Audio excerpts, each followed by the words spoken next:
Good morning to all of you. Welcome to Spin Academy YouTube channel. So, जैसा कि आप देख रहे हो, मेल रिप्रोडक्टिव सिस्टम जो आज का हमारा टॉपिक होने वाला है वो है मेल रिप्रोडक्टिव सिस्टम। ठीक है, सबसे पहले हमको ये जानना जरूरी है कि ये मेल रिप्रोडक्टिव सिस्टम बना कैसे है, उसके बाद हम इसके बारे में आगे जानेंगे। तो आप लोग जानते हो जैसा कि किसी भी मेल चाइल्ड को बनने के लिए एक्स वाई क्रोमोसोम्स रेस्पॉन्सिबल होते हैं। कौन से क्रोमोसोम्स रेस्पॉन्सिबल होते हैं? एक्स वाई क्रोमोसोम रेस्पॉन्सिबल होते हैं। ठीक है, अब यहां पर हम देखेंगे कि एक्स वाई की वजह से हमने क्या डिसाइड किया। हमने यहां से क्या किया है, इससे जाना है कि एक्स वाई से क्या बनेगा, मेल चाइल्ड बनेगा,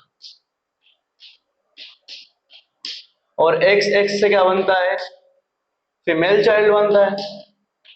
यस और नो? यस, ठीक है। थोड़ा सा एक्स्ट्रा चलते हैं एनसीईआरटी के बाहर, तो आप लोग दो डक्ट के बारे में जानेंगे। कौन कौन सी डक्ट हुई वो? एक तो होगी मुलेरियन डक्ट और एक होगी वोल्फियन डक्ट। कौन कौन सी डक्ट? एक तो हो गई हमारे पास मुलेरियन डक्ट, मुलेरियन डक्ट, और दूसरी हमारे पास कौन सी डक्ट हो गई? दूसरी डक्ट हो गई अपने पास वोल्फियन डक्ट। अब जो मुलेरियन डक्ट आप देख रहे हो, यही मुलेरियन डक्ट आगे फीमेल रिप्रोडक्टिव सिस्टम बनाती है। क्या बनाती है? फीमेल रिप्रोडक्टिव सिस्टम बनाती है। और जो वोल्फियन डक्ट है, ये क्या बनाएगी? ये बनाती है मेल रिप्रोडक्टिव सिस्टम। समझे आप? कैसे रिप्रोडक्टिव सिस्टम का फॉर्मेशन होता है उसको जानने के लिए हम दो डक्ट के बारे में जान रहे हैं। यहां पर मुलेरियन डक्ट और वोल्फियन डक्ट दोनों में प्रेजेंट होती है। अब जब एक्स वाई मिले, कहां पर? ओविडक्ट में। जब फर्टिलाइजेशन होगा तो वाई कहां से आ रहा है? ये स्पर्म से, और ये एक्स ओव्यूम में है। जब दोनों का फर्टिलाइजेशन हुआ तो जाइगोट बना, और आगे जाके क्या बनेगा? ये मेल चाइल्ड। तो इसमें जो वाई क्रोमोसोम है वो एक्स को इनहिबिट कर देगा। एक्स क्या कर रहा था? यहां पर मुलेरियन डक्ट बना रहा था, और ये मुलेरियन डक्ट आगे फीमेल रिप्रोडक्टिव सिस्टम में डेवलप हो रही थी। तो ये वाई क्रोमोसोम मुलेरियन डक्ट को क्या कर देता है? इनहिबिट कर देता है। कौन? ये Y chromosome. Y chromosome Mullerian duct को इनहिबिट कर देगा। अब जब मुलेरियन डक्ट इनहिबिट हो गई तो कौन सी डक्ट डेवलप होगी? Wolffian duct. और वोल्फियन डक्ट आगे क्या बना देगी? Male reproductive system. ये बेसिक है इसका, यहां तक क्लियर हुआ? अब हम पढ़ रहे हैं हमारा male reproductive system in humans. इसमें सबसे जो बाहरी आपको कवरिंग दिखाई दे रही है, आउटर लेयर, इसको हमने स्क्रोटम नाम दिया है। इसको हमने क्या नाम दिया है? स्क्रोटम। ठीक है, अब स्क्रोटम का फंक्शन क्या है? What is function of scrotum? ये टेम्परेचर को रेगुलेट करता है। किसको रेगुलेट करता है? टेम्परेचर को रेगुलेट करता है। तो इसको क्या बोलेंगे हम? Temperature regulator. क्या बोलेंगे इसको? टेम्परेचर रेगुलेटर बोलेंगे। कैसे? जो स्पर्म बनने की जो प्रोसेस है, स्पर्मेटोजेनेसिस, उसके लिए बॉडी के कंपैरिजन में स्पर्म्स को 2 to 2.5 डिग्री सेल्सियस कम चाहिए टेम्परेचर। हमारा बॉडी का टेम्परेचर नॉर्मली 37 डिग्री होता है। अब स्पर्म बनाने के लिए 2 to 2.5 डिग्री सेल्सियस को डिक्रीज करना है, और वो काम कौन करता है? स्क्रोटम करता है, टेम्परेचर को रेगुलेट करता है। Got it? इसका ये काम है।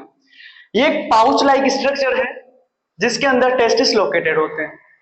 कैसे स्ट्रक्चर है ये? पाउच लाइक स्ट्रक्चर है जिसके अंदर टेस्टिस लोकेटेड होते हैं।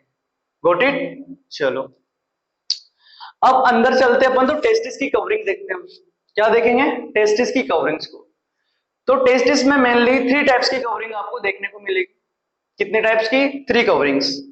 जो आउटर मोस्ट कवरिंग होती है टेस्टिस की, जैसा कि हमने लेबल किया हुआ है, outermost covering of the testis known as tunica albuginea. Got it? Outermost covering of a testis called tunica albuginea. Middle वाली जो कवरिंग होगी बेटा, उस मिडल वाली कवरिंग को हम बोलेंगे ट्यूनिका वजाइनलिस। क्या बोलेंगे अपन उसको? ट्यूनिका वजाइनलिस। और जो सबसे अंदर की इनर मोस्ट कवरिंग होगी टेस्टिस की, ठीक है, जहां से टेस्टिकुलर लोब्यूल निकलते हैं, उसको अपन बोल देंगे ट्यूनिका वेस्क्यूलोसा।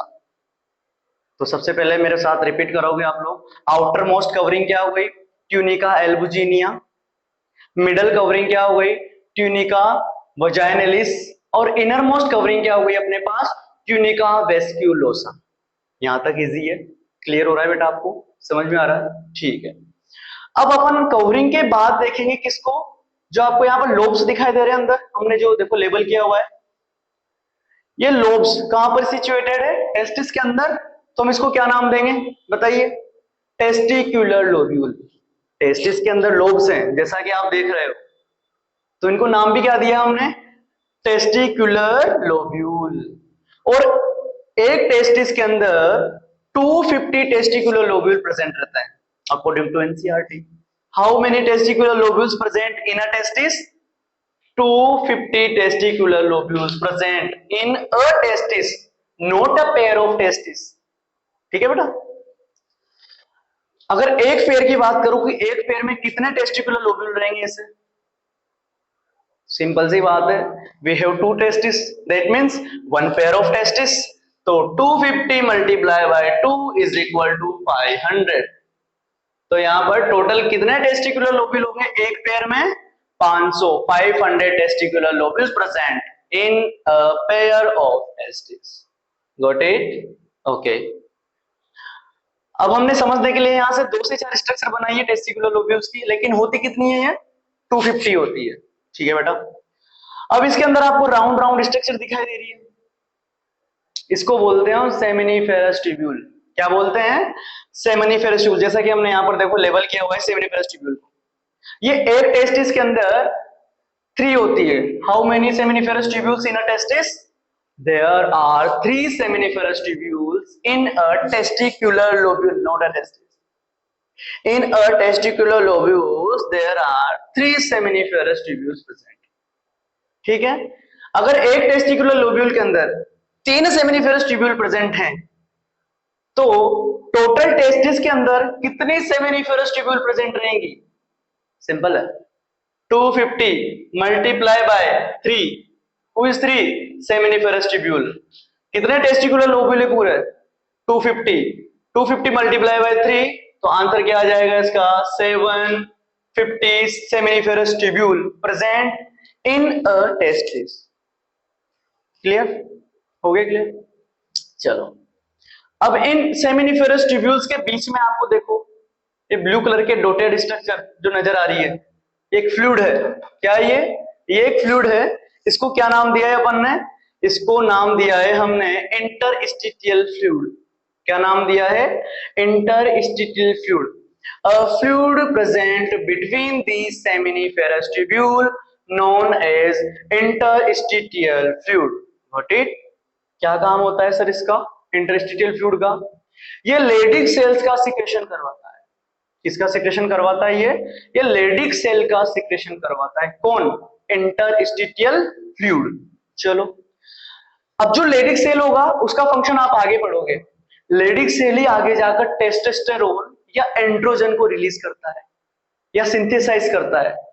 Got it. ये जो लेडिक सेल है जो कि इंटरस्टिशियल फ्लूइड में प्रेजेंट है, यही आगे चलकर टेस्टोस्टेरोन या फिर एंड्रोजन को सीक्रेट करेगा, सिंथेसाइज करेगा। Got it. चलो, और वही टेस्टोस्टेरोन किसको इनिशिएट करेगा बेटा, स्पर्म को बनाने की प्रोसेस को इनिशिएट करेगा। मतलब टेस्टोस्टेरोन के बिना स्पर्मेटोजेनेसिस की प्रोसेस पॉसिबल नहीं है। तो स्पर्मेटोजेनेसिस के लिए कौन रिस्पॉन्सिबल है, टेस्टोस्टेरोन हार्मोन। किसके थ्रू रिलीज हो रहा है, लेडिक सेल के थ्रू। लेडिक सेल कहां पर पाई जाती है, इंटरस्टिशियल फ्लूइड के अंदर पाई जाती है। Got it. ओके, अब यहां पर हम देखेंगे थोड़ा सेमिनिफेरस ट्यूब्यूल को। अब हम किसके बारे में देखेंगे, सेमिनिफेरस ट्यूब्यूल को यहां पर थोड़ा सा समझते हैं। ठीक है, तो ये हमने सेमिनिफेरस ट्यूब्यूल को बाहर निकाला है, कहां से, टेस्टिकुलर लोब्यूल के अंदर से। कहां से निकाला है, टेस्टिकुलर लोब्यूल से। हमने देखो समझने के लिए सेमिनिफेरस ट्यूब्यूल को बाहर निकाला। ठीक है बेटा, अब हम जानेंगे कि इसके अंदर क्या क्या प्रेजेंट होता है सेमिनिफेरस ट्यूब्यूल के अंदर। इसमें प्रेजेंट होती है जर्म सेल। क्या प्रेजेंट होती है? Germ cell. और इसके अलावा सर्टोली सेल। कौन कौन सी सेल प्रेजेंट होती है बेटा सेमिनिफेरस ट्यूब्यूल के अंदर? जर्म सेल और सर्टोली सेल। एक और सेल के बारे में हमने डिस्कस किया था, बताओ क्या नाम है उसका? Leydig cell. क्या नाम है दूसरी सेल का? Leydig cell. तो कितनी सेल हो गई टोटल इसके अंदर? Three cells. बताइए नाम। लेडिक सेल्स जो कहां पर बन रही है? इंटरस्टिशियल फ्लूइड के अंदर बन रही है। उसके अलावा दो सेल सर्टोली सेल और जर्म सेल कहां पर देखने को मिल रही है? सेमिनिफेरस ट्यूब्यूल के अंदर देखने को मिल रही है। अब आपको जानकर थोड़ी सी यहाँ पर रिलेट करोगे आप इसको। ये जर्म सेल ही आगे जाकर क्या बनाएगी? स्पर्म। यही जर्म सेल आगे जाकर क्या किसका फॉर्मेशन करेगी? मेल गेमिट का। और मेल गेमिट क्या है? स्पर्म। और सर्टोली सेल का क्या काम होगा? सर्टोली सेल स्पर्म को नरिशमेंट प्रोवाइड करवाएगी। क्या प्रोवाइड करवाएगी? नरिशमेंट प्रोवाइड करवाएगी। किसको? स्पर्म को। Got it? यहां तक क्लियर हुआ? ठीक है। अब सुनो, स्पर्मेटोजेनेसिस की प्रोसेस हो गई, कहां पर हुई? यहां पर सेमिनिफेरस ट्यूब्यूल में स्पर्म बन चुका है, बट अभी वो मोटाइल नहीं है। ठीक है, अभी कैसा नहीं है वो? नॉन मोटाइल है। अब यहां पर किसका काम पूरा हो गया है? प्राइमरी सेक्स ऑर्गन का। किसका काम पूरा हुआ? टेस्टिस का। टेस्टिस ने क्या कर दिया? स्पर्म को बना दिया। अब स्पर्म को बना दिया तो फर्टिलाइजेशन के लिए ट्रांसपोर्टेशन भी तो चाहिए, उसको एक जगह से ट्रेवल भी तो करना है। कहां से? सेमिनिफेरस ट्यूब्यूल से उसको इजेकुलेटिंग डक्ट तक भी लेकर जाना है। अब जो उसको इजेकुलेटिंग डक्ट कर लेकर जाएगा, यूरिथ्रा तक लेकर जाएगा स्पर्म को, उन ऑर्गन्स को बोलेंगे हम secondary sex organs. Got it? तो प्राइमरी सेक्स ऑर्गन क्या हुआ? टेस्टिस। क्यों हुआ प्राइमरी? क्योंकि गेमेट का फॉर्मेशन कर रहा है। गेमेट बिना फर्टिलाइजेशन पॉसिबल नहीं है, that's why we called it primary sex organ. Testis को बोला। सेकेंडरी सेक्स ऑर्गन क्या करेंगे? जो गेमेट का फॉर्मेशन हुआ है उसका ट्रांसपोर्टेशन करवाएंगे। इसी वजह से इनको क्या बोलेंगे हम? Secondary sex organ. और कौन कौन होंगे सेकेंडरी सेक्स ऑर्गन? वासा एफ्रेंशिया, एपिडिडाइमिस, वास डेफरेंस, ये सब किसके अंडर कंसीडर होंगे? Secondary sex organ. तो देखते हैं अपन इसका। सेमिनिफेरस ट्यूब्यूल के अंदर स्पर्म बना, उसको ये ट्यूब्यूल्स कैरी करेंगी और एक नेटवर्क लाइक स्ट्रक्चर में आकर पुट कर देंगी। Got it? यहां से स्पर्म को कैरी कर ये स्ट्रेट ट्यूब्यूल्स इस नेटवर्क लाइक स्ट्रक्चर में आकर पुट करेंगी और इस नेटवर्क लाइक स्ट्रक्चर को बोला जाता है रेटेटेस्टिस। क्या बोला जाता है? रेटेटेस्टिस। अब देखो, रेटेटेस्टिस के बाद आपको फाइन थिन ट्यूब्यूल्स नजर आ रही हैं, जिनके नंबर्स होते हैं अकॉर्डिंग टू एनसीईआरटी 10 to 15। 10 से 15 ट्यूब्यूल्स हैं जो रेटेटेस्टिस को कनेक्ट कर रही है। किसके साथ? एपिडिडाइमिस के साथ। इस ट्यूब को बोला जाता है एपिडिडाइमिस। रेटेटेस्टिस को कनेक्ट करने वाली एपिडिडाइमिस से उसको बोलते हैं अपन वासा एफ्रेंशिया। क्या बोलते हैं? वासा एफ्रेंशिया। अब वासा एफ्रेंशिया आगे जाकर ओपन होती है किसमें? एपिडिडाइमिस में। किसमें ओपन होती है? एपिडिडाइमिस में। और इस एपिडिडाइमिस में क्या होता है? नरिशमेंट मिलता है। किसको? स्पर्म को। और क्या मिलता है? कैल्शियम मिलता है। तो सर कैल्शियम का क्या काम है? अब कैल्शियम ही स्पर्म को मोटाइल बनाता है। क्या बनाता है स्पर्म को? मोटाइल। कैल्शियम स्पर्म के रिसेप्टर के साथ जुड़ता है टेल में। स्पर्म के टेल में रिसेप्टर होते हैं, कैल्शियम रिसेप्टर। उस कैल्शियम रिसेप्टर के साथ कैल्शियम बाइंड होगा और स्पर्म को मोटिलिटी प्रोवाइड करवाएगा। कौन? कैल्शियम। कहां पर? एपिडिडाइमिस के अंदर। Got it? एपिडिडाइमिस के भी 3 पार्ट है, लेकिन एनसीईआरटी में वो मेंशन नहीं है, फिर भी डिस्कस कर लेते हैं। जो अपर पार्ट है किसका? एपिडिडाइमिस का, उसको बोलते हैं अपन कैपुट। लोवेस्ट पार्ट एपिडाइमिस का कहलाता है अपने पास कोडा। कैपुट और कोडा, बीच वाला इसकी बॉडी हो जाएगी। Got it? अब ये जो अपना एपिडाइमिस है ये आगे जाकर किस में ओपन हो रहा है? वास डेफरेंस में। किस में ओपन हो रहा है? यही एपिडाइमिस आगे जाकर ये ट्यूब किस में कंटिन्यू हो रही है? वास डेफरेंस में कंटिन्यू हो रही है। एपिडाइमिस टेस्टिस के देखो बिल्कुल टच में है। जैसे यहां से डिफरेंस हुई, अलग हुई, वैसे इसका क्या नाम हो गया? वास डेफरेंस हो गया। यहां तक कोई दिक्कत नहीं, मेरे हिसाब से यहां तक आपको कोई दिक्कत नहीं होगी। अब ये अपना जो वास डिफरेंस है आगे जाकर seminal vesicle, prostate gland, bulbo urethral में जाकर खुलेगा और वहां से एजुकुलेटरी डक्ट के थ्रू यूरिथ्रा में ओपन होगा और यूरिथ्रा के थ्रू ही हमारा क्या होगा, सीमन इजेकुलेट होगा। क्या होगा, सीमन इजेकुलेट होगा। अब यहां तक आप लोगों को होप समझ में आया होगा। अब जो हमने स्पर्मेटोजेनेसिस जाना था वो किसके अंदर होगा, वो हमारा होगा सेमिनिफेरस ट्यूब्यूल के अंदर। ठीक है, तो हमने क्या क्या पढ़ा है यहाँ पर हमने जनरल इंफॉर्मेशन देखा है किसका, male reproductive system of human का। कैसे मेल का अपन डिसाइड करते हैं कि मेल चाइल्ड होगा एक्स वाई, एक्स वाई में भी वाई क्रोमोसोम डिसाइड करता है। ये जो वाई क्रोमोसोम होता है ये एक्स को क्या कर देता है, इनहिबिट कर देता है। एक्स क्रोमोसोम क्या बनाता है, मुलेरियन डक्ट। क्या बनाएगा, मुलेरियन डक्ट बनाएगा और ये मुलेरियन डक्ट आगे जाकर क्या बनाती है, फीमेल रिप्रोडक्टिव सिस्टम। क्या बनाती है, फीमेल रिप्रोडक्टिव सिस्टम। ठीक है, तो अब ये वाई क्या कर देता है, इस मुलेरियन डक्ट को इनहिबिट कर देता है। क्या कर देता है, इनहिबिट कर देता है। ठीक है, स्टार्टिंग में हमने यही देखा था। जब मुलेरियन डक्ट इनहिबिट हो जाएगी तो ऑटोमेटिक वोल्फियन डक्ट डेवलप होगी और वोल्फियन डक्ट क्या बनाएगी, मेल रिप्रोडक्टिव सिस्टम। यहां तक हमने पहले डिसाइड किया। ठीक है, तो बेसिक हमने जाना कि स्पर्म कहां पे बनेगा, टेस्टिस में। टेस्टिस के अंदर कहां पे बनेगा बेटा, टेस्टिकुलर लोब्यूल में। और टेस्टिकुलर लोब्यूल के अंदर कहां पर बनेगा, सेमिनिफेरस ट्यूब्यूल के अंदर एक प्रोसेस होगी, उसका नाम है स्पर्मेटोजेनेसिस।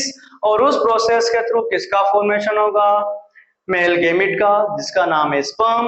अब वो स्पर्म ट्रेवल करेगा डिफरेंट टाइप ऑफ ऑर्गन्स के थ्रू, जैसे कि vasa deferentia, like epididymis, like vas deferens. ये सभी सेकेंडरी सेक्स ऑर्गन है जो क्या करवाएंगे, ट्रांसपोर्टेशन करवाएंगे स्पर्म का और एजिकुलेटरी डक्ट के थ्रू उसको यूरेथ्रा में छोड़ेंगे और यूरेथ्रा के थ्रू क्या हो जाएगा, इजेकुलेशन हो जाएगा किसका।